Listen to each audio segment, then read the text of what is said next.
In this video, we will teach you how to prepare, proof, and submit an amendment to Form 3, 4, or 5. Please note, at any time in this process, you can save your form and return to the Form Management tab and retrieve it later by clicking the Profile ID link to the left of the form.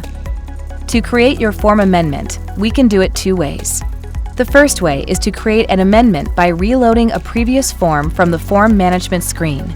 After clicking the Reload button, you will be prompted to select the filing type. Once this is done, you can begin editing your previously completed form. Because this is an amendment, you'll also need to enter the date of the original filing in the Date Original Filed field. Once all edits have been made, you can file to the SEC. The second way is to create an amendment filing from scratch.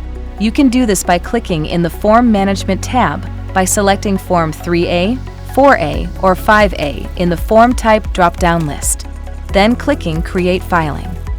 In the Form Setup tab, select the individual that you are creating the Form 5 for in the Reporting Owner drop-down list. Answer the question in the Group Owners section. Select the company you are creating the amendment for in the Subject Company drop-down list and enter that company's ticker symbol in the appropriate field if it doesn't pre-populate. The form type will pre-populate to 3A, 4A, or 5A. Then enter the date of the earliest transaction being reported.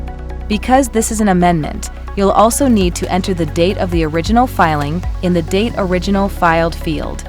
Click Continue to save this information. You can follow the steps in our Form 3, 4, or 5 videos to continue completing this form. Once it's complete, feel free to file to the SEC.